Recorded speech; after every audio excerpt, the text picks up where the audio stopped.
ইরানের হাতে পায়ে ধরছে আমেরিকা। বারবার বিভিন্ন গণমাধ্যম থেকে যেভাবে আমাদের কাছে রিপোর্ট, বিভিন্ন ধরনের খবর উঠে আসছে, তাতে আমরা হতবাক। আমরা দেখেছি কিভাবে ইসরায়েলের গণমাধ্যম দি ইসরায়েল টাইমস ফলাও করে প্রকাশ করেছে আমেরিকা কোনোভাবেই ইরানের সঙ্গে যুদ্ধ করতে চায় না। কেননা ইরান এই মুহূর্তে সবচাইতে শক্তিশালী মিসাইলের দিক থেকে। ইসরায়েল কেন এই কথা প্রকাশ করছে? কেননা ইসরায়েল চাইছে এই মধ্যপ্রাচ্যে যুদ্ধ শুরু হোক, আর যুদ্ধ শুরু হলে ইসরায়েল বেঁচে যাবে, মাঝখান থেকে বিপদে পড়বে আমেরিকা আর আমেরিকার বন্ধু দেশ মধ্যপ্রাচ্যে সৌদি আরব, আরব আমিরাত, কাতার, এই সমস্ত দেশগুলো। ইসরায়েলের লাভটা কি হবে? ইসরায়েলের এখানে লাভ আছে। ওই যুদ্ধবাজ জারজ সন্তানটা সে সবসময়তেই এই পৃথিবীটাকে অস্থির করে রাখতে চায়, না হলে এই পৃথিবীতে ইসরায়েল টিকে থাকতে পারবে না, সেটা খুব ভালো করেই জানে রক্তচোষক ওই বেঞ্জামিন নেতানিয়াহু। এই প্রসঙ্গে আপনাদেরকে আরও একটি খবর খুবই দেওয়ার প্রয়োজন আছে। ইরানের একজন সংসদ সদস্য তিনি একটি গণমাধ্যমকে বলেছেন, আমেরিকার বিশেষ একজন প্রতিনিধি তাকে বলেছে বা তাকে ফোন মাধ্যম বা চিঠি মাধ্যমে বলেছে যে আমরা একটি প্রস্তাব রাখছি তোমাদের কাছে। কি প্রস্তাব? না তো আমাদেরকে ইরানের কোনো একটি দুটি জায়গা নির্দিষ্ট করে বলা হোক, সেই দুটি জায়গাতে আমরা ক্ষেপণাস্ত্র ছুড়ব, পরিপ্রেক্ষিতে তোমরা আমাদের যে কোনো একটি সামরিক ঘাঁটিতে, সেটা কাতারেও হতে পারে, সেটা আরব আমিরাতে হতে পারে, যে কোনো একটি ঘাঁটিতে তোমরা ক্ষেপণাস্ত্র ছুড়বে। এর মধ্য দিয়ে আমরা একটা যুদ্ধ শান্তি বৈঠক করে মীমাংসা করে নেব। কি একটা হাস্যকর মনে হচ্ছে না? অনেকটা অবিশ্বাস্য মনে হচ্ছে না?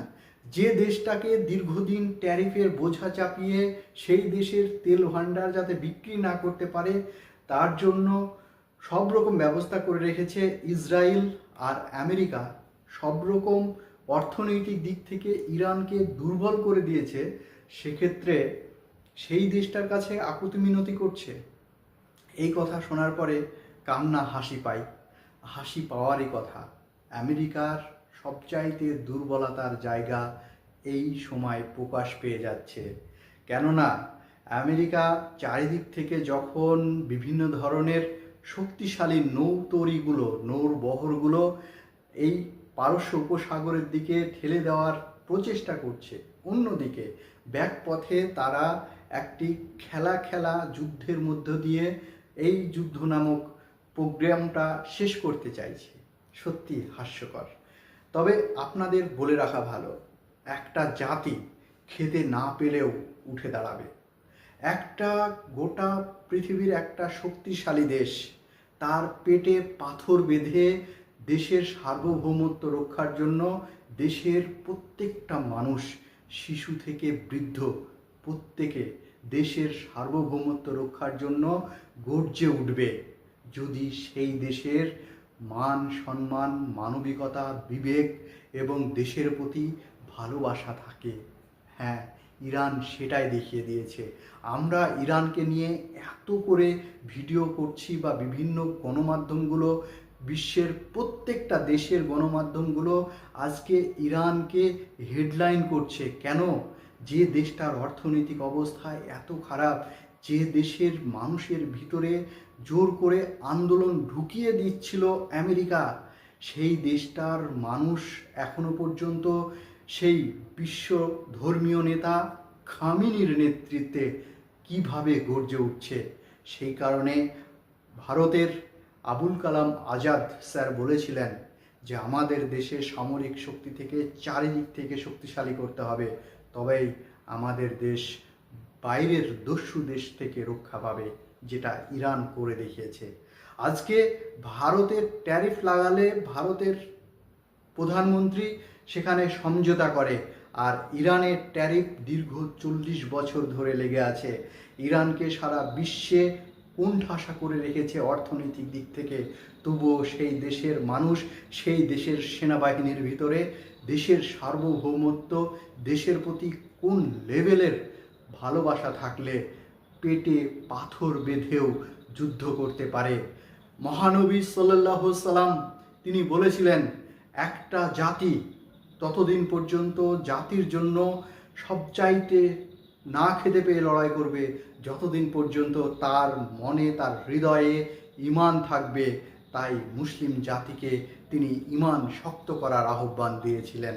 সেই মুসলিম জাতির শিয়া সম্প্রদায়ের সবচাইতে শক্তিশালী ধর্মীয় নেতা আয়াতুল্লাহ আলী খামেনির নেতৃত্বে ইরান দেখিয়ে দিয়েছে গোটা পৃথিবীকে কিভাবে পেটে পাথর বেঁধে যুদ্ধ করা যায়, কিভাবে না খেয়েও দেশকে রক্ষা করার জন্য দিনের পর দিন মিসাইল তৈরি করা যায়। ইরানের বিজ্ঞানীদের যখন ধরে ধরে তাদেরকে গলা টিপে হত্যা করেছে, যখন ইরানের একাধিক বিজ্ঞানীকে শেষ করে দিয়েছে, খামেনি তখন চোখের জল নিজের শরীরের রক্তের মতো স্রোত বইয়ে দিয়ে ইরানকে শক্তিশালী করেছে। তাই তো আজকে গোটা পৃথিবী দেখছে ইরান পারে, ইরান পারবে, ইরান দেখিয়ে দিয়েছে। আজকে ইউএসএস আব্রাহাম লিঙ্কন যখন আরব সাগরে অবস্থান করছে, তখন সেই আব্রাহাম লিঙ্কনে যাওয়ার পারমিশন নেওয়ার জন্য আমেরিকার কাছে পারমিশন নিচ্ছে না, ইরানের কাছে পারমিশন নিতে হচ্ছে আমেরিকার ওই যে জামাই ডোনাল্ড ট্রাম্পের। তিনি বলছেন যে আমরা একবার সেনাবাহিনীর সঙ্গে দেখা করতে চাই, আমরা শুধুমাত্র আপনাদের কাছে এই পারমিশনটা চাইছি। বুঝতে পারছেন কোন পরিস্থিতিতে একটি দেশ গেলে এই কথা বলতে পারে? যখন সর্বোচ্চ 90% মিসাইলের আবিষ্কার হয়ে গেলে পারমাণবিক পর্যন্ত যেতে পারে, সেখানেও ইসরায়েল বারবার হাতে পায়ে ধরছে আমেরিকাকে, আটকাও আটকাও যেন তেন প্রকারে। কেননা অদূর ভবিষ্যতে মধ্যপ্রাচ্যের যে দেশগুলো আছে সেই দেশগুলোর মসিহা হয়ে যাবে, সেই দেশগুলোর দাদা হিসাবে ইরান আত্মপ্রকাশ করবে। এখানে আমেরিকা বা ইসরায়েলের ভূমিকা থাকবে না।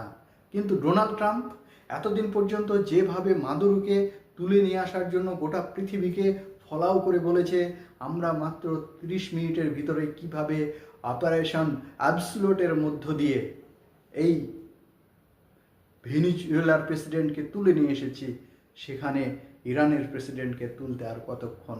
গোটা পৃথিবীর প্রত্যেকটা দেশ এখন বুঝতে পারছে ইরানের প্রেসিডেন্টকে তোলা তো দূরের কথা, ইরানের প্রেসিডেন্টকে ঠিক মাদুরো কায়দায় তুলে নিয়ে আসা তো দূরের কথা, চোখ তুলে তাকানোর মতো পরিস্থিতি নাই। ইভেন একটা প্রেস মিট করে ডোনাল্ড ট্রাম্প বলতে পারেনি আমি খামেনিকে তুলে নিয়ে আসব।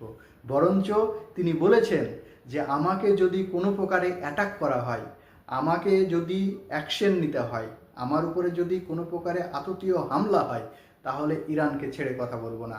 অর্থাৎ ইরানের জন্য কত ভয় ভীতি মনের মধ্যে পুষে রাখলে এই রকম কথা প্রেস মিট করে বলতে পারে।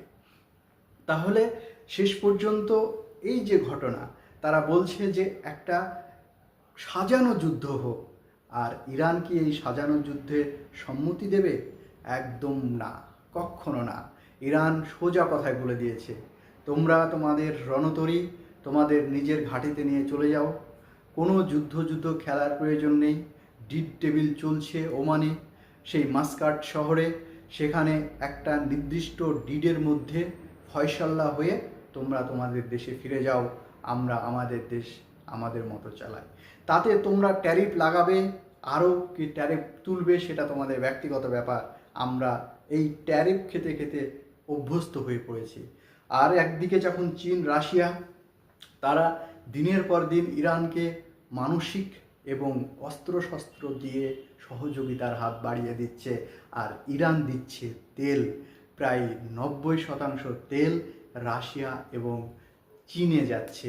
স্বাভাবিকভাবেই আমরা দেখতে পাচ্ছি এমন একটা দেশ পৃথিবীর বুকে যে দেশটা কোনো প্রকারে একটা ভুল সিদ্ধান্ত নিতে চায় না, কেননা আপনারা দেখেছেন কিভাবে শেষ পর্যন্ত সাদ্দামের অবস্থা হয়েছে, আপনারা দেখেছেন লিবিয়ার শেখ গাদ্দাফির কি অবস্থা হয়েছে, রিসেন্ট গাদ্দাফির ছেলেকে পর্যন্ত আততায়ীরা খুন করেছে। এই যে ঘটনা, এই ঘটনার পুনরাবৃত্তি যাতে ইরানে না হয় তার জন্য সব সময় কঠোর হস্তে সজাগ এবং তাকিয়ে দেখছে এবং সব সময় তাদের মিসাইলগুলো তাক করে রেখেছে। আলোচনা, সমাধান অথবা যুদ্ধের ময়দান, তোমাদের চয়েস। আমাদের এখানে কোনো চয়েস নাই। আমেরিকাকে একদম থ্রোড়ি বলে দিয়েছে যে তোমরা চয়েস করো। ফার্স্ট চয়েস আলোচনা টেবিল, সেকেন্ড চয়েস যুদ্ধ। যেটা করবে সেটার জন্যই আমরা প্রস্তুত আছি। ভাবছেন একটা দেশ, যে দেশের জন্য গর্ব হয় সারা পৃথিবীর অন্যান্য দেশের, যে দেশ দেখিয়ে দিয়েছে, যে দেশ গাদ্দাফির লিবিয়া করতে পারেনি, আপনারা জানেন ইরাকের সাদ্দাম হোসেন করতে পারেনি, যে দেশ ইরানের মতো দেশ প্রায় 8 কোটির সামথিং জনসংখ্যা, সেই জনসংখ্যার দেশে গণ অভ্যুত্থান ঘটানোর চেষ্টা করেছে, কখনো ডলার দিয়ে সেখানকার সেনাবাহিনীকে কিনে নিতে চেয়েছে, কোনো প্রকারের কোনো কিছুতে রাজি হয়নি এমন একটা দেশ, যে দেশটার মধ্যে ঈমান আছে, যে দেশটার মধ্যে ভয় আছে আল্লাহর প্রতি, যে দেশটার প্রতি এত ভালোবাসা, এত মায়া মহব্বত রেখে বিজ্ঞানীরা নিজের জীবন দিয়ে দেশের সামরিক বাহিনীকে অস্ত্রশস্ত্র বানিয়ে শক্তিশালী করেছে। তারা জানে ইরানের যে কোনো মুহূর্তে আমেরিকা অ্যাটাক করলেই আমাদের উপরে হামলা হবে এবং আমরা নিমেষেই প্রাণ দিতে চলে যাবে আমাদের প্রাণ।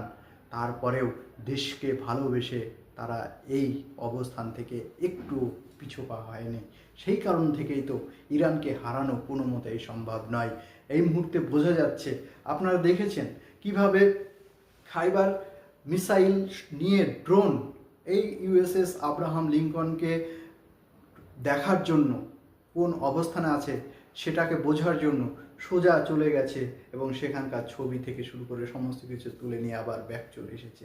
বুঝতে পারছেন কোন অবস্থায় আজকে র্যাডার সিস্টেম এতটা উন্নত হয়েছে যেখান থেকে মিসাইল আটকানো যায়, ইরানকে রক্ষা করা যায়। এই ইরান এতটাই শক্তিশালী। আমরা বারবার এই কথা কেন বলছি? বিভিন্ন গণমাধ্যম এবং বিভিন্ন সোর্স থেকে আমরা যারা জিওপলিটিক্স নিয়ে আমরা পড়াশোনা করছি, যারা তারা অন্ততপক্ষে বুঝতে পারছি একটা দেশের মধ্যে মানুষের কতটা উদ্দীপনা, একটা দেশের মানুষের সার্বভৌমত্ব রক্ষার জন্য কতটা স্নায়ুর চাপ নিতে পারে। ভাবছেন সেই স্নায়ুর চাপ নিতে পেরেছে বলেই আজকে ইরান নেতৃত্ব দিচ্ছে মধ্যপ্রাচ্যকে।